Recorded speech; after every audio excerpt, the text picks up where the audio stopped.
My son told his wealthy friends that I don't fit their Christmas vibe. My name is Lorraine Watkins. 6 years ago, I gave Julian my kidney to save his life. 4 years ago, I bought him a $2.7 million house so he could live the lifestyle he wanted. But somewhere along the way, Julian forgot those details. He started treating me like an embarrassment, instead of the mother who sacrificed everything for his success. When he crossed the line at his perfect Christmas party in front of all the people he was trying to impress, I made a phone call that changed both our lives forever. What happened next taught Julian a lesson about gratitude he will never forget. This story begins 6 years ago in a hospital room where I had to choose between my kidney and my son's life. December 2018. Julian collapsed during his senior year at UCLA. 24 hours later, Dr. Helena Mitchell at University Medical Center delivered news that shattered our world. Acute kidney failure, genetic condition, dialysis immediately. I remember sitting in that sterile waiting room watching my only child hooked up to machines. Julian had always been everything to me after his father died when he was 14. Smart, ambitious, handsome. Now he was dying. The nephrologist explained it simply. Without a transplant, Julian has maybe 20 months. The waiting list is 3 to 5 years. I did not hesitate. Test me. March 2019. The surgery took 12 hours. They took my left kidney and gave it to Julian. Perfect match. The doctor said it was textbook. My healthy kidney immediately began functioning at 89% capacity in his body. But here is what nobody tells you about organ donation. It changes you forever. My remaining kidney now works overtime. My energy levels dropped. I went from supervising construction crews to managing light maintenance work. Some days I am exhausted by noon. Julian recovered beautifully. Within 6 months, he was back at UCLA finishing his degree. Within a year, he landed that marketing job at Sterling Luxury Brands. $88,000 a year. Company car. Expense account. Meanwhile, I was learning to live with chronic fatigue, regular medical checkups, and a medication schedule that filled a 7-day pill organizer twice weekly. But I was proud. My sacrifice gave Julian his life back. That is when the subtle changes began. Julian started talking about his lifestyle. Designer clothes, expensive restaurants, a social circle that revolved around his girlfriend Vanessa's family. Old money. Multiple homes. The kind of people who say summer as a verb. He would visit less frequently. When he did come by my small apartment, he would glance around with what I can only describe as embarrassment. My steel-toe work boots by the door. My pickup truck in the parking lot. The afternoon naps I needed because my body could not keep up anymore. "Mom, you should really update your wardrobe," he would say. "Maybe get a newer car. You are not that old." I would smile and change the subject. But inside, something was shifting. The real wake-up call came in March 2020. Julian called, crying. Vanessa's parents were visiting, and he was living in a tiny apartment with roommates. He was mortified. "Mom, I cannot bring them there. They will think I am some kind of failure." So I did what any mother would do. I used my savings, took out a mortgage, and bought him a house. Not just any house. A stunning 4-bedroom contemporary in West LA. $2.7 million, granite countertops, hardwood floors, a kitchen that belonged in a magazine. "Consider it an early inheritance," I told him. "You have been through enough." Julian cried. He hugged me. He promised he would never forget what I had done. But I kept the house in my name, call it instinct, call it protection. I told myself it was just paperwork. I would transfer it to him eventually. Julian moved in immediately. Vanessa's parents loved it. Julian's social status soared. Suddenly he was the man with the gorgeous house, the one who could host dinner parties and wine tastings. And slowly I became an inconvenience. The invitations to family gatherings became suggestions that I might be too tired to attend. The weekly dinners became monthly check-ins. Julian stopped mentioning me to his new friends. When I would visit the house I was still paying for, Julian would seem anxious. Like he was worried I might embarrass him somehow. But I told myself it was temporary. He was young. He would grow out of it. I was wrong. By December 2024, the situation had crystallized into something I could no longer ignore. Julian was living a life that was entirely funded by me, while simultaneously treating me like I was the help. Let me break down the numbers for you, because numbers do not lie. The house payment, $4,150 monthly. Property taxes, $2,300 quarterly. Homeowners insurance, $4,400 annually. Utilities averaged $350 monthly because Julian liked the house kept at exactly 72 degrees year-round. My contribution to Julian's lifestyle, roughly $73,000 per year. Julian's contribution, zero. But it was not just the money, it was the pattern that had developed. Julian had created this elaborate fiction where he was this successful, independent man who had earned his beautiful life through hard work and good choices. He would post Instagram photos of himself cooking in his kitchen. He would host parties and accept compliments on his interior decorating. He would casually mention his mortgage and his investment in real estate. Meanwhile, I was still living in a one-bedroom apartment across town, taking afternoon naps because my remaining kidney could not quite keep up with the demands I placed on it. The medical bills from the transplant had cost $328,000. Insurance covered most of it, but I had paid nearly $42,000 out of pocket. Money I had saved for decades, gone in a few months. Did Julian remember this? Did he factor it into his calculations when he was deciding whether I fit with his new life? I began to suspect the answer was no. The first real test came in November. Julian called about Thanksgiving.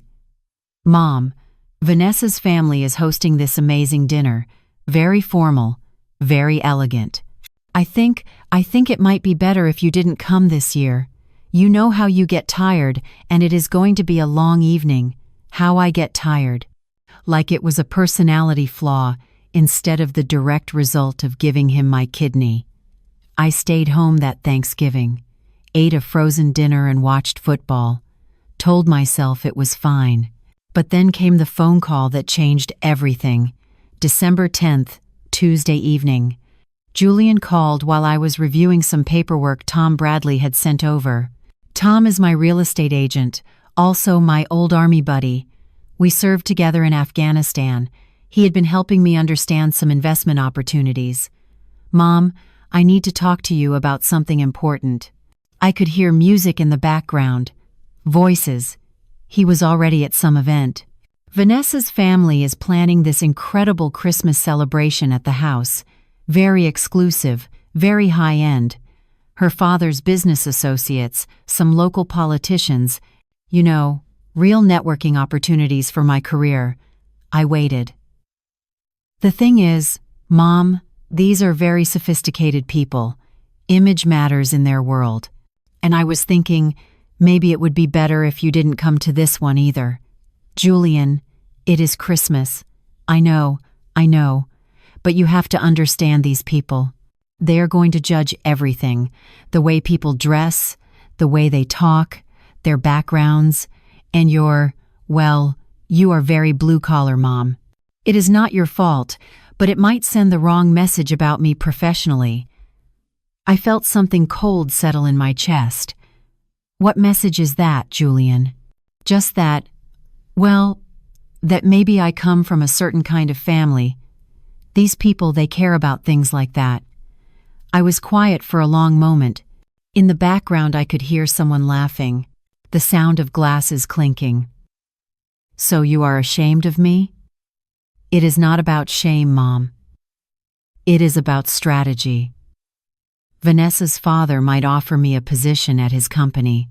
This could change my whole career trajectory. I just need everything to be perfect.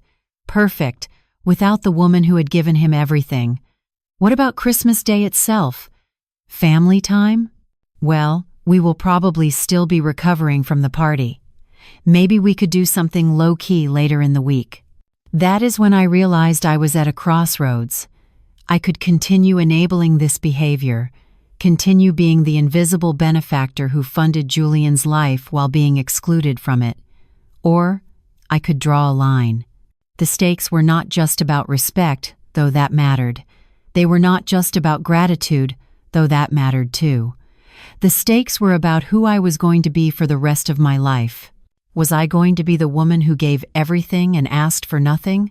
The mother who sacrificed her health and wealth so her son could pretend he had earned his success independently? Or was I going to be the woman who taught her son that actions have consequences? That respect is not optional, and that you do not get to erase the people who made your life possible. I looked at the paperwork spread across my kitchen table. House deed, stamped and official. Lorraine Watkins, sole owner.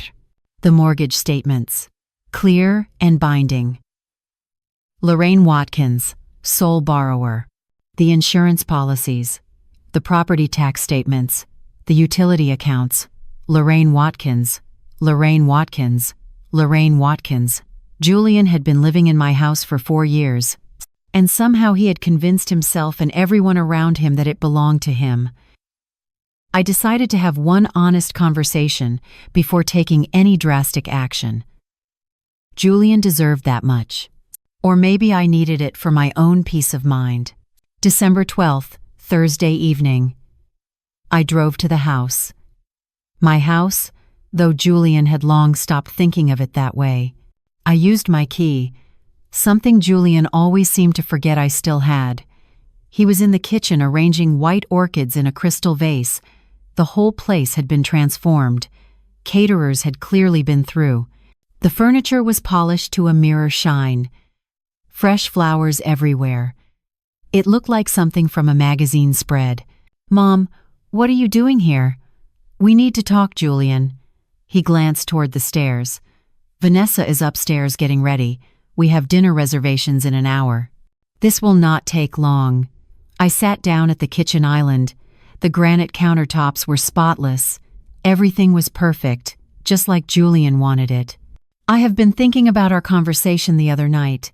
Julian continued arranging flowers, not quite meeting my eyes. "About Christmas." "Mom, I thought we settled that." "We did." "That is the problem." He finally looked at me. "What do you mean?" "Julian, do you remember when you were dying?" His hands stilled on the orchid stems. "Mom, that was a long time ago, 6 years. Do you remember what the doctor said?" "Of course I remember, but why are we talking about this now?" "Because I am trying to understand how we got from there to here, from where to where." I gestured around the kitchen, "from me giving you my kidney to you being embarrassed that I exist." Julian's face flushed. "That is not. I never said I was embarrassed. You said I do not fit your vibe. That is different. That is about social compatibility." Not what? Not about you being ashamed of your mother." He set down the flowers and crossed his arms. "Mom, you are being dramatic. This is about professional networking. Image matters in business. Whose image, Julian? Yours or mine?" "Both. Vanessa's family operates at a certain level. They have expectations." "What expectations? That the people they associate with pretend they do not have families?" Julian sighed, the sound sharp with impatience. "You do not understand how their world works. Their world, not our world. Mom, I am trying to build something here. A career, a future. Sometimes that requires making strategic decisions about social situations." I felt that cold feeling in my chest expanding. Strategic decisions. Like excluding your mother from Christmas. "It is one party, Mom." "No." "Julian. It started with Thanksgiving. Before that, it was your birthday dinner where I might be too tired. Before that, it was the housewarming party where you thought I might not connect with your friends." His jaw tightened. "Those were legitimate concerns." "Legitimate concerns about what?" "About me embarrassing you? About you not understanding the social dynamics. Because I am blue collar? Because you are not used to these environments. You mean because I work with my hands? Because I drive a pickup truck? Because I take naps in the afternoon? Julian's voice rose slightly. I mean because you do not know how to navigate high-stakes social situations. High-stakes social situations. In the house I bought you, with the kidney I gave you. He went very still. Do not. Do not what? Do not. Do not mention the inconvenient facts. Do not use the kidney thing as emotional manipulation. The kidney thing.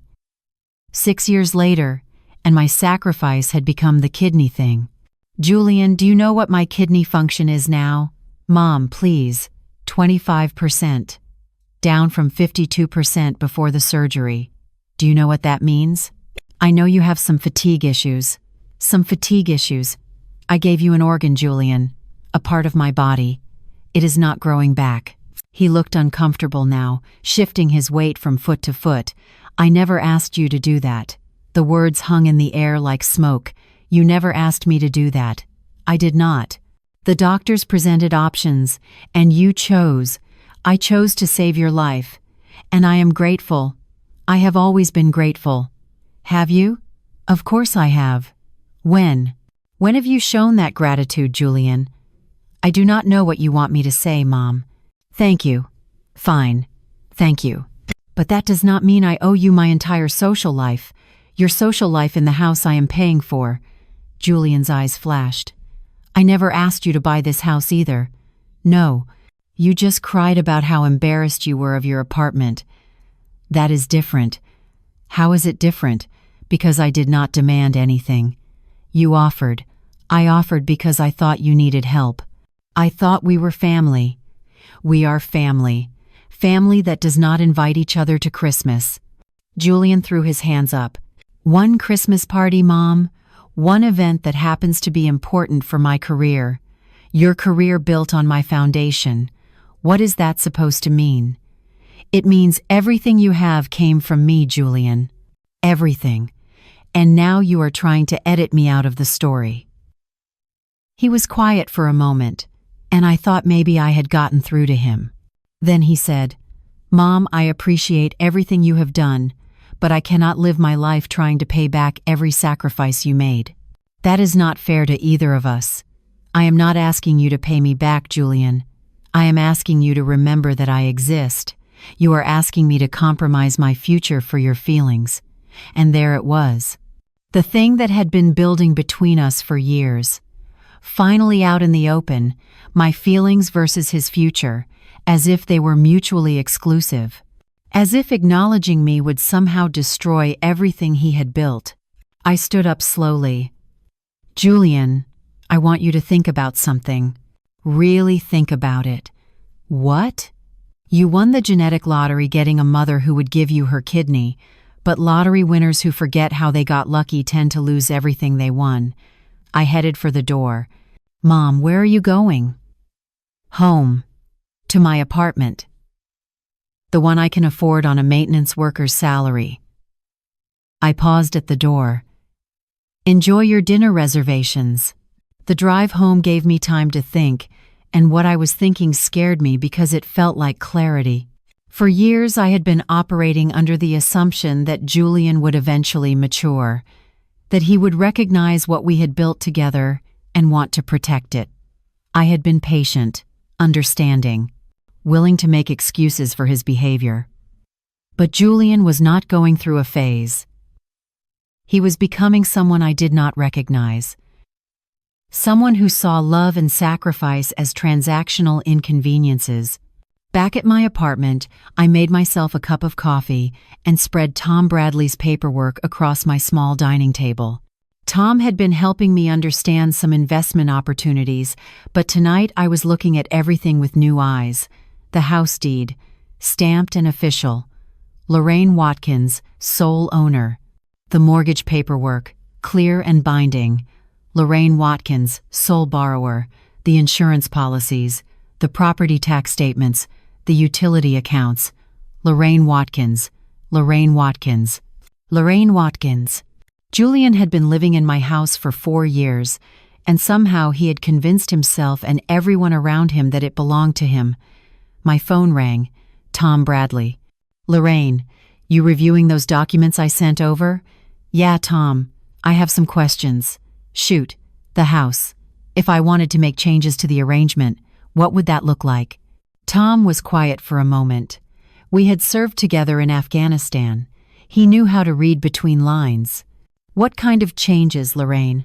Hypothetically, if the current living situation was not working out, hypothetically, you are the sole owner. You can make any changes you want, anytime you want. What about Julian? He has been living there for years. Lorraine, he is not a tenant. He does not pay rent. Legally, he is a guest. A guest you can ask to leave whenever you choose. I absorbed that. How quickly could something like that happen? If you really wanted to move fast, we could have a listing up tomorrow. Cash buyers in this market would close in 2 weeks. Cash buyers. Lorraine, that house is worth at least 2.9 now, maybe 3 million. Prime location, excellent condition. We would have multiple offers within 48 hours. 2.9 million. I had bought it for 2.7 just 4 years ago. Tom, let me ask you something else. Do you still have those contacts at the real estate investment groups? Of course. Why? They pay cash, right? Quick closes. Lorraine, what is going on? This does not sound hypothetical anymore. I looked around my small apartment. 1 bedroom, 1 bathroom. A kitchen barely big enough for 2 people. This was where I lived while my son hosted networking parties in a house I could not afford to visit. Tom, I need to ask you for a favor, and I need you to keep it confidential. Name it. I need you to do some research, quietly. Find out what that house would actually sell for in today's market. Get some preliminary interest from cash buyers. Do not list it, just see what is out there. Lorraine, are you sure about this? Julian is your son. Julian is a grown man who has made his choices very clear, but selling his house out from under him. Tom, it is not his house. It never was his house. I know everyone thinks it is, but the paperwork does not lie. Tom was quiet for a long moment. Okay, I will make some calls. But Lorraine, yeah, once you go down this road, there is no coming back from it. You understand that, right? I understood. But I was beginning to think that might not be a bad thing. After I hung up with Tom, I sat in my quiet apartment and thought about consequences. Not just for Julian, but for me too. If I sold that house, I would have nearly $3 million. Enough to buy something smaller but nicer. Enough to secure my retirement. Enough to get the best possible medical care as my kidney function continued to decline. But I would also be teaching my son the hardest lesson of his life. I would be forcing him to confront the reality that everything he thought he had earned had actually been given to him. The question was whether that lesson would help him or destroy him. My phone buzzed. A text from Julian. Mom, I have been thinking about our conversation tonight. Maybe we can find a compromise about Christmas. Call me tomorrow. A compromise. Even now he was thinking in terms of negotiation rather than recognition. I set the phone aside without responding. Tomorrow I would call Tom back and tell him to move forward with the research. I would start the process of reclaiming not just my house, but my dignity. Julian would learn that compromise requires 2 people who respect each other. And respect, as he was about to discover, was not negotiable. But first, he was going to get one final chance to show me who he really was. December 15th was 3 days away, the night of his Christmas party. I would be there whether I fit the vibe or not. December 15th arrived with the kind of crisp winter evening that makes Los Angeles feel almost seasonal. I had spent the day thinking about what I was going to do, and by 6 o'clock, my mind was made up. I drove to the house, my house, and parked across the street. The transformation was stunning. Valet parking, professional lighting. casting dramatic shadows across the front entrance, guests in designer clothes stepping out of luxury cars. Julian had spared no expense. My money, but no expense spared. I waited until the party was in full swing before walking to the front door. I was wearing my best clothes, a navy blazer I had bought for Julian's college graduation, khaki pants and dress shoes. Not exactly black tie, but respectful. The front door was open with a security guard checking names against a guest list. "Name, sir?" "Lorraine Watkins." He scanned the list, frowned, checked again. "I do not see a Watkins here, ma'am. I am Julian's mother, and the homeowner." Before he could respond, I stepped past him into my own house. The place was unrecognizable. Crystal chandeliers I had never seen before, servers in white jackets carrying silver trays, a jazz quartet in the corner where Julian's dining table used to be. At least 65 people, all of them looking like they had stepped out of a luxury magazine. I spotted Julian immediately. He was near the fireplace wearing a perfectly tailored tuxedo, laughing with a group that included Vanessa's parents. Our eyes met across the room. The laughter died on his lips. I walked toward him, nodding politely to the guests I passed. Several of them looked at me with the kind of curious confusion you see when someone does not quite fit the expected pattern. "Julian." I smiled warmly. "Beautiful party." "Mom." His voice was tight. "What are you doing here?" "It is Christmas. Family time, remember?" Vanessa appeared at his elbow, elegant in a silver dress. "Miss Watkins, what a surprise." "Vanessa, nice to see you." Julian's face was flushed, and I could see him calculating rapidly. How to minimize this disruption. How to manage the situation. "Mom, maybe we could step into the kitchen for a moment." "Actually, I would love to meet some of your friends first." I gestured toward the group he had been talking with. "You have told me so much about them." Julian's panic was barely concealed now. "Mom, really? I think."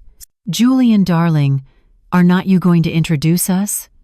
The voice belonged to an elegant woman in her 60s, Vanessa's mother, Catherine Ashford, if I remembered correctly. Old money. Charity boards, the kind of woman who called everyone darling whether she meant it or not, of course. Julian's smile looked painted on. "Catherine, this is my mother, Lorraine Watkins." "Lorraine, how wonderful to finally meet you." Catherine extended a perfectly manicured hand. "Julian talks about you constantly." I shook her hand, noting Julian's surprised expression. "Does he?" "That is nice to hear." "Oh yes, he is always mentioning how proud he is of this beautiful home, how he has worked so hard to create this lifestyle." I glanced around the room. "It is a beautiful house, is it not? Exquisite." "Julian has such sophisticated taste. You must be so proud of how successful he has become, building all of this on his own." Julian was staring at me with something approaching terror. "Actually," I said conversationally, "I am proud. Though I would not say he built it entirely on his own." Catherine tilted her head, curious. "Oh? Well, there was the kidney transplant situation a few years back. That was a team effort." The group went quiet. Julian's face had gone pale. "Kidney transplant?" Catherine looked between Julian and me. "Oh, Julian never mentioned that. 6 years ago he was dying of kidney failure. I donated one of mine. Perfect match. Thank goodness." You could hear a pin drop in our little circle. "Julian," Catherine said softly, "you never told us you had health issues. It was a long time ago." Julian's voice was barely above a whisper. "Not that long," I continued pleasantly. "The recovery was quite something. Julian bounced back beautifully, but the donor recovery is a bit more complicated. My remaining kidney works overtime now. That is why I seem tired sometimes. Julian mentioned I get fatigued easily." Vanessa was looking at Julian with confusion. You told us your mom had some kind of chronic condition. Well, technically that is true. I smiled. Reduced kidney function is chronic, though I would not call it a condition so much as a consequence of choice. Catherine was staring at me with something approaching awe. Miss Watkins, you gave your son your kidney, would not you? For your child? Of course. But Julian, why did not you ever mention this incredible sacrifice your mother made? Julian looked trapped. We do not really talk about it much. Do not talk about it? Catherine looked genuinely shocked. But this woman saved your life. I know that, Julian said quietly. And this beautiful house, Catherine continued. You must have worked so hard to afford something like this. The real estate market in this area. I could see Julian calculating again, trying to figure out how much to reveal, how much to deflect. Actually, I said before he could answer, I helped with the house too. Helped how? Vanessa's father asked. I bought it. The silence stretched longer this time. You bought it? Catherine's voice was careful. 2.7 million. March 2020. Julian needed a nicer place to live. Somewhere appropriate for entertaining people like yourselves. So, I took out a mortgage. Vanessa was staring at Julian now. You told us you had a mortgage. He does, I said helpfully. It is just not in his name. Julian found his voice. Mom, please. Oh, I am sorry. Are these details too personal? I looked around the group with genuine curiosity. I just assumed, since this is a family celebration, that your friends would know about your family. Catherine was looking at Julian with something between confusion and disappointment. Julian dear, your mother bought you this house. It is complicated, Julian said weakly. It is really not, I said. I wanted my son to have a beautiful home, so I bought him one. Any mother would do the same. But you do not live here. Vanessa's father had joined the conversation. Oh no, I live across town. 1-bedroom apartment, much more suitable for a maintenance worker's budget. Maintenance worker? Catherine looked surprised. Julian told us you were in construction management. I was. Before the surgery. Hard to manage construction crews when you need afternoon naps. Julian was staring at the floor now. But that is wonderful, Catherine said, though she looked confused. I mean, not wonderful that you had to leave your career, but wonderful that you made such incredible sacrifices for Julian, the kidney, the house, your career. Julian, you are so fortunate to have such a devoted mother. Julian looked up then, and I saw something in his eyes I had never seen before, something cold and calculating. Yes, he said quietly. Lucky me. And that is when he said the words that changed everything between us forever. Sometimes I think I won the genetic lottery getting someone so willing to sacrifice everything, even when nobody asked her to. Catherine looked shocked. Vanessa looked uncomfortable. The entire group was suddenly very interested in their champagne glasses, but Julian was not finished. I mean, it is wonderful having a mother who is so invested in making sure everyone knows about her sacrifices. The words hit me like a physical blow. Julian, Catherine said quietly, that is a terrible thing to say. Is it? I did not ask for a kidney. I did not ask for this house. But somehow, I am supposed to spend the rest of my life being grateful for decisions other people made for me. The group was backing away now, sensing the toxic turn in the conversation. Julian stepped closer to me, his voice dropping to a whisper only I could hear. You want to know the truth, Mom? I wish I had gotten that kidney from someone who matters. Someone who would not spend the rest of my life making me pay for it with gratitude. I stared at my son for a long moment. Then I smiled. Julian, that is exactly what I needed to hear. I pulled out my phone and made a call right there in front of everyone. Tom, it is Lorraine. Yeah, I am at the house now. Remember what we discussed? Move forward with everything tonight. Julian's face went white. "Mom, what are you doing?"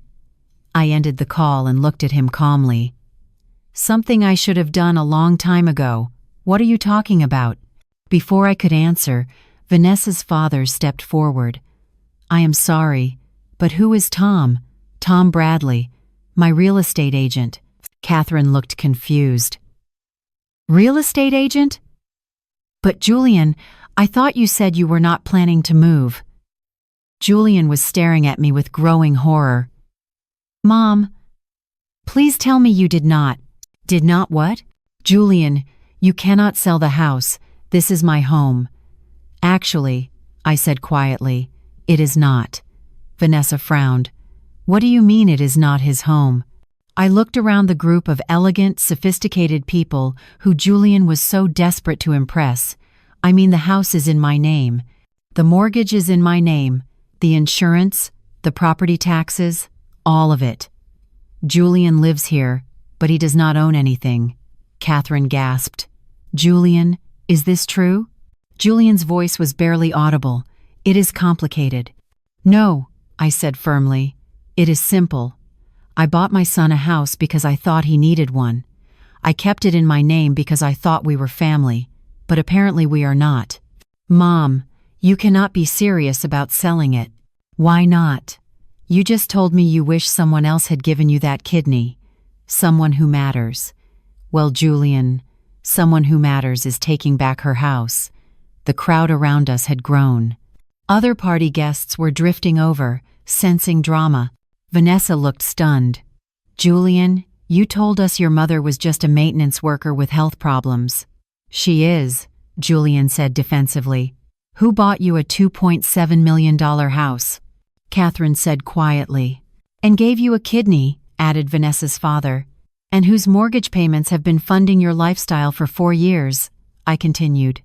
Julian turned to me, desperation creeping into his voice. "Mom, we can work this out. You are upset. I understand. But I am not upset, Julian. I am enlightened." My phone rang. Tom Bradley. "Lorraine, I just got off the phone with the Hendersons. They are still interested. Cash offer 2.95, 30-day close. You want me to draw up papers?" I looked directly at Julian. "Make it 2 weeks." "Mom, no." Julian's voice cracked. 2 weeks? Tom's voice was surprised. "Lorraine, that is aggressive. Julian just informed me that he wishes he had gotten his kidney from someone who matters. Someone who matters should be able to afford his own housing, do not you think?" "Jesus, Lorraine, he really said that. In front of 14 witnesses. 2 weeks it is. I will call them now." I hung up and looked at Julian, who was now showing genuine fear. "Ladies and gentlemen," I said to the gathered crowd, "I apologize for disrupting your evening, but I wanted you to know that this beautiful house will be changing hands very soon.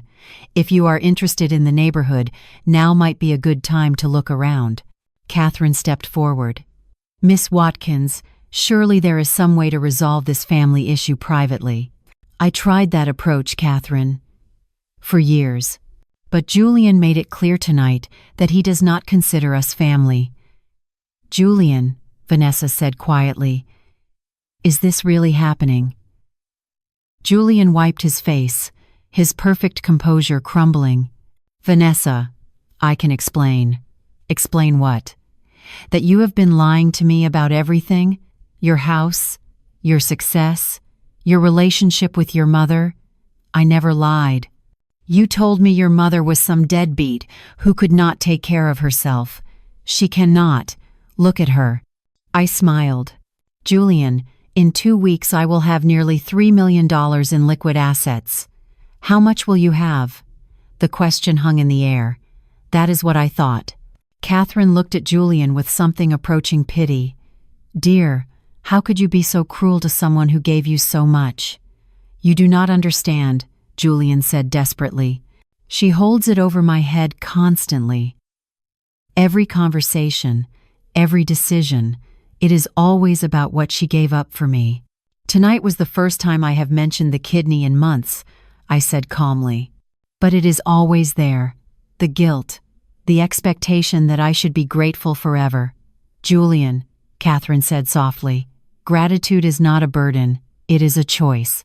Vanessa was backing away from Julian now, her face a mixture of disgust and disappointment. You know what, Julian? I think your mother is right. Someone who could say what you just said. I do not think I know you at all. Vanessa, please. My mother always taught me that character is how you treat the people who gave you everything when you think nobody is watching. Well, everybody is watching now. She walked away. Her parents followed without a word. Julian turned back to me, desperation replacing anger. Mom, please. You are destroying my life. No, Julian. I am stopping the destruction of mine. The party was dissolving around us. Guests were making polite excuses and heading for the door. The servers were looking uncertain about whether to keep serving drinks. Julian grabbed my arm. Mom, I am sorry. I did not mean what I said. I was embarrassed and I said stupid things. You were embarrassed by me. Yes, I was, but that does not mean. That does not mean what, Julian? That you do not respect me, that you do not value what I have done for you, that you see me as an inconvenience rather than your mother. He was quiet. Julian, do you know what the monthly payment on this house is? I know. No. $4,150. Plus taxes, insurance, utilities. Call it $5,000 a month. He stared at me. For 4 years, Julian, $73,000 a year, $292,000 total, plus the $2.7 million purchase price, plus the $42,000 in medical bills I paid out of pocket for your transplant. Mom, that is nearly $3 million I have spent on you and your surgery. And tonight you told a room full of people that you wish you had gotten your kidney from someone who matters. Julian was sobbing now, his perfect party composure completely ruined. Someone who matters just decided you can find your own housing. I walked toward the door, then paused. The new owners take possession January 15th. That gives you 30 days to figure out where you are going to live on $88,000 a year. Mom, where am I supposed to go? I looked back at him one last time. Julian, that is the first decision you will make as an independent adult who actually has to pay for his own choices. I cannot afford anything in this area. Then do not live in this area. But my job, my life. Your job pays $88,000 a year. Your life costs $300,000. The math never worked, Julian. You just never had to face it before. I walked out of my house for the last time, leaving Julian standing in the wreckage of his perfect party, finally understanding the true cost of everything he had taken for granted. The next morning, Tom Bradley called me at 7 o'clock. Lorraine. The Hendersons accepted. 2.95 cash, 14-day close. We can sign papers today if you are ready. I was sitting in my small kitchen drinking coffee and watching the sunrise through my single window. For the first time in months, I felt clear-headed. I am ready, Tom. Lorraine, I have to ask one more time. Are you absolutely sure about this? Once we sign these papers and they put down earnest money, there is no going back. There was no going back the moment Julian said he wished he had gotten his kidney from someone who matters. Damn. Lorraine. I still cannot believe he said that. He meant it. Tom, that is what you need to understand. Julian did not have a moment of poor judgment. He revealed who he really is. What time works for you to sign? How about 10 o'clock? My office? See you then. At 9:30, my phone started ringing. Julian, I let it go to voicemail. He called back immediately, and again. By the time I walked into Tom's office, he had called 7 times. Popular this morning, Tom asked, noticing my buzzing phone. Julian is finally realizing this is real. We spent 45 minutes reviewing contracts, sale price $2,950,000, earnest money $295,000, Non-refundable after 3 days. Close date December 29th, 2 weeks exactly. The buyers want to do a walkthrough tomorrow, Tom said. Is the house going to be accessible? Julian still has keys, but he will cooperate. My phone rang again. Julian. This time I answered. Mom, please. We need to talk. We talked last night, Julian. You were very clear about your feelings. I was upset. I said things I did not mean. Which things did not you mean? That you were embarrassed by me? That you wish someone else had given you a kidney? That I do not matter? She was crying. All of it. I was just the pressure of the party, trying to impress Vanessa's family. Julian, there will always be pressure. There will always be someone to impress. The question is whether you throw your family under the bus to do it. Mom, you cannot sell the house. This is my home. It was never your home, Julian. It was my gift to you, and you made it clear that gifts from me are unwelcome. That is not what I said. You said you wish the kidney came from someone who matters. I was angry. No, Julian. You were honest. Maybe for the first time in years. I could hear him breathing, trying to collect himself. Mom, if you sell the house, I will have nowhere to go. You will figure it out. You are a smart, successful man with a college degree and a good job. I cannot afford rent in this area on my salary. Then do not live in this area. But my social life, my relationship with Vanessa. Julian, listen to yourself. You are more worried about your social status than your relationship with your mother. That is not true. Last night, when you had to choose between defending me and protecting your image, what did you choose? He was quiet. Julian, I am going to tell you something, and I want you to really hear it. I do not regret giving you my kidney. I do not regret buying you that house. I do not even regret the 4 years of mortgage payments. Then why are you doing this? Because those were not investments in your lifestyle, Julian. They were investments in our relationship, and you have made it clear that our relationship has no value to you. That is not true, Mom. I love you, Julian. Love is not a feeling. Love is a choice you make every day. And every day for the past 2 years, you have chosen your social status over your family. I can change. Can you? When Vanessa's parents invite you to their next event, will you bring me? When your coworkers ask about your mother, will you tell them I am a maintenance worker who gave you a kidney? When someone compliments your house, will you tell them your mother bought it for you? He did not answer. That is what I thought. Mom, please give me another chance. Julian, I gave you a chance every day for 2 years. You used every one of those chances to distance yourself from me. If you sell this house, you will ruin my life. No, Julian. I will stop subsidizing the life that was ruining both of us. I looked at Tom, who was trying to pretend he was not listening to every word. The papers are signed, Julian. The buyers take possession December 29th. You have 4 weeks to make new arrangements. Mom. Julian, I love you, but I will not be taken for granted anymore. And I will not pretend that disrespect is love. I hung up and turned off my phone. Tom looked at me with something approaching admiration.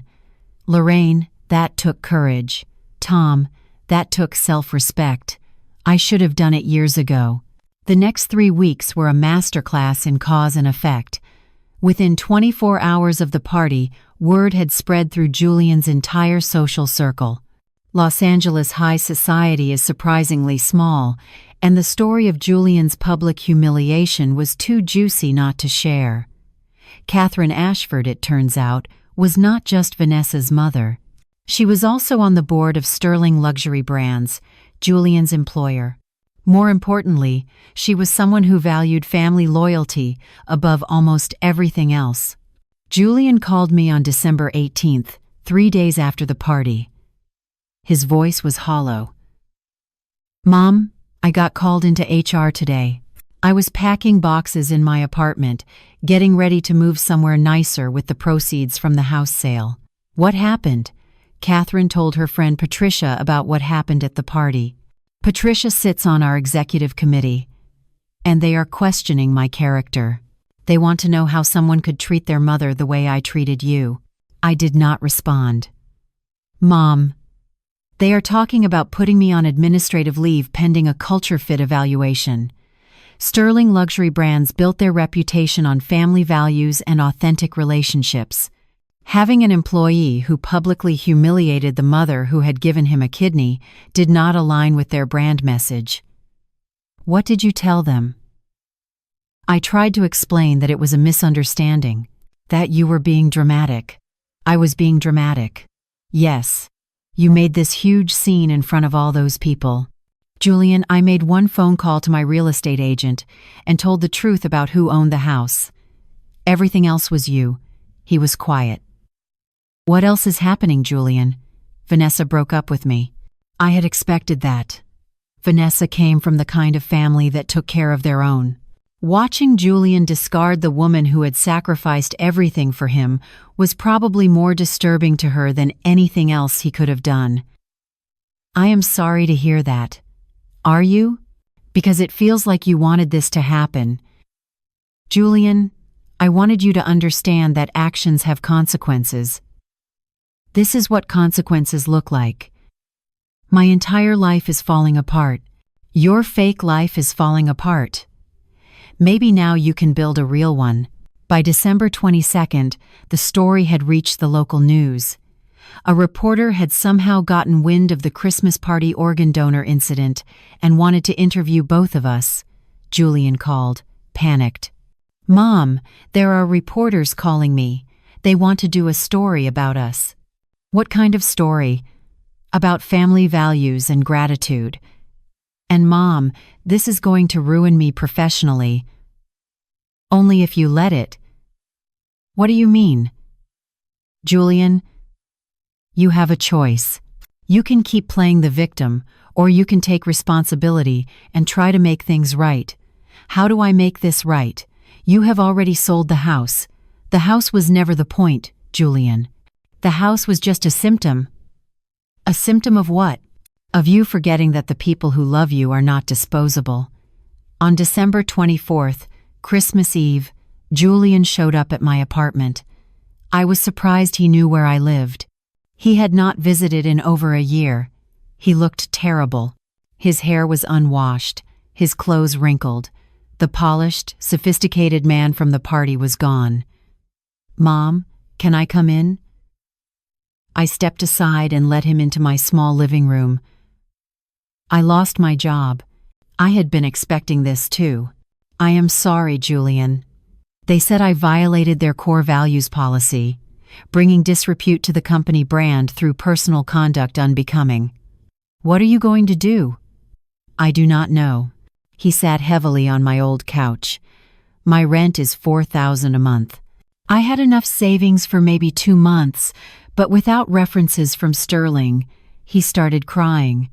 Mom, I am sorry. I am so sorry for everything I said, everything I did. You were right. I was ungrateful and selfish, and I took everything you did for granted. I sat down across from him.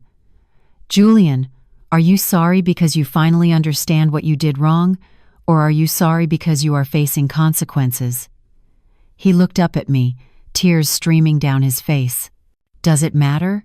It is the only thing that matters. He was quiet for a long time. I think both. I think I have been sorry for a while, but I was too proud to admit it. And now that everything is falling apart, I cannot pretend anymore. Pretend what? That I did any of this myself. That I earned this life. That I deserve to be embarrassed by the person who made it all possible. I felt something shift in my chest. Not forgiveness exactly, but recognition. This was the first honest thing Julian had said to me in years.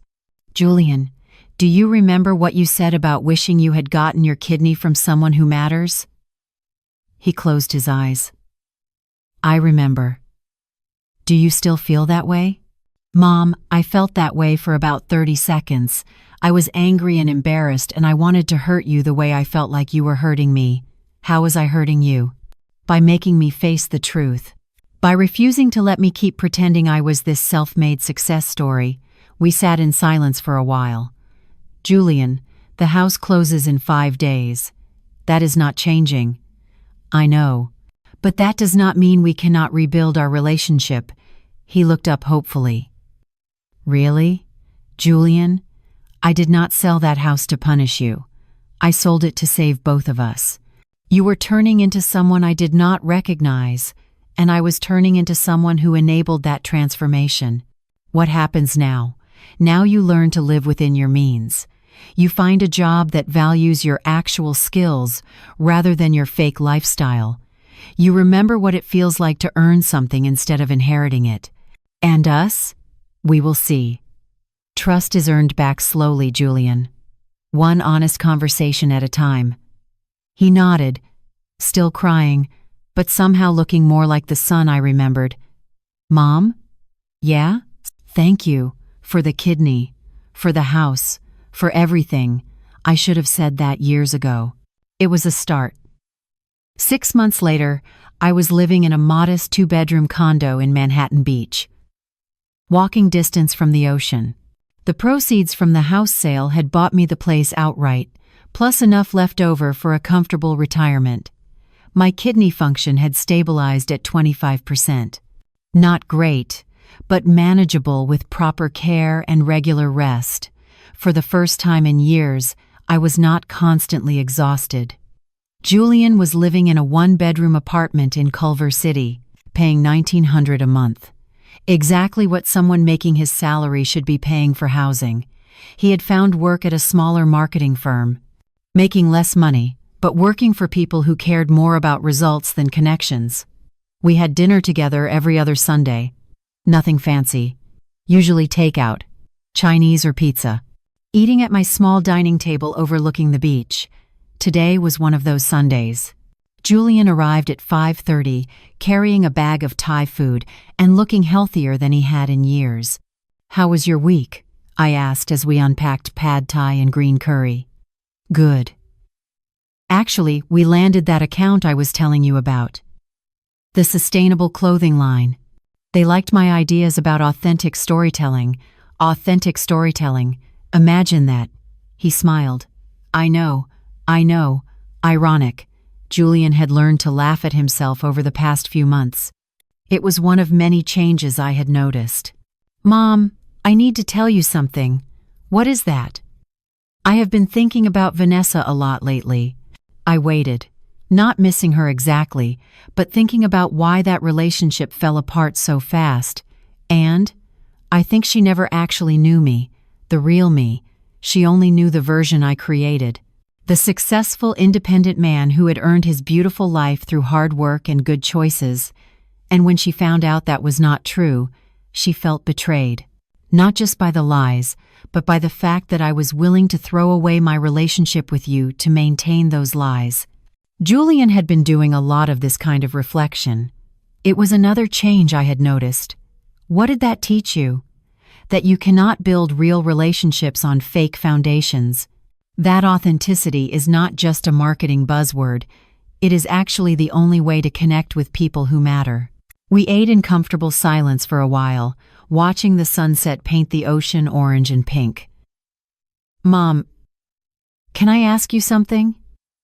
Of course. Do you ever regret it? Selling the house? I considered the question. Julian, I regret that it was necessary. I regret that you and I had to go through that pain to get to where we are now. But do I regret the decision itself? No. Even though it basically destroyed my life, it destroyed a life that was destroying you. There is a difference. He nodded thoughtfully. Mom, can I tell you what I have learned from all this? Please. Love without boundaries is not love. It is enabling. For years you thought you were showing love by giving me everything I wanted, but what you were actually doing was preventing me from becoming the person I was capable of being. How do you mean? I am stronger now, Mom. More honest, more resilient. 6 months ago, I would have crumbled under the pressure of finding a new job, a new apartment, a new identity. But I did not crumble. I adapted. It was terrifying. Most growth is. Julian was quiet for a moment, twirling pad thai around his fork. Mom, I want you to know that I think about the kidney thing differently now. How so? Before it felt like this huge debt I could never repay, like I owed you my entire life because you gave me part of yours. And now? Now I realize that the kidney was just one gift among many. You gave me life, yes, but you also gave me values and work ethic and the ability to bounce back from failure. Those gifts are just as important, maybe more important, definitely more important. The kidney saved my life, but the other things, they made my life worth saving. I felt tears prick at the corners of my eyes. Julian, that might be the nicest thing anyone has ever said to me. It is just the truth, Mom. It took me losing everything to see it, but it is the truth. We finished dinner as the sky darkened, talking about his work, my retirement plans, the book I was thinking about writing. As he got ready to leave, Julian hugged me tightly. Thank you, Mom, for everything, but especially for loving me enough to let me fall. Thank you for climbing back up. After he left, I sat on my small balcony, listening to the ocean and thinking about second chances. Sometimes the greatest gift you can give someone is the opportunity to discover who they really are when everything else is stripped away. Julian had discovered he was stronger than either of us had imagined. And I had discovered that protecting someone from consequences is not love. It is fear disguised as devotion. The house sale had given me financial security I had never expected. $2.95 million. After paying off the mortgage and closing costs, I had cleared nearly $2.4 million. Enough to buy my condo outright. Enough to invest wisely for retirement. Enough to ensure that my declining kidney function would never force me into poverty. But the real gift was not the money. It was watching Julian rebuild himself into someone I could respect again. Someone who understood that success means nothing if you have to deny your history to achieve it. He called me a few weeks later with news. Mom, I need to tell you something. I have been talking to a therapist about everything that happened. What made you decide to do that? Because I realized I cannot just say I am sorry and expect everything to be fixed. I need to understand why I became that person, why I was so ashamed of you, what I was really afraid of. I was quiet, listening. The therapist said something interesting. She said that when you gave me your kidney, I felt like I could never be good enough to deserve it. So instead of trying to be worthy of the sacrifice, I tried to pretend the sacrifice never happened. That makes sense. It does? Julian, you were 26 years old when you almost died. That is terrifying. And then your mother gives you a piece of her body to save you. That is a debt that feels impossible to repay. But Mom, I should not have seen it as a debt. I know that now. Good. Because it was never about debt, Julian. It was about love. And love does not keep score. I am learning that. Slowly. That is all I can ask. We talked for another hour. About his therapy. About the new job. About a woman he had met at work who reminded him a little of me. Hardworking. Honest. Not impressed by pretense. She sounds wonderful.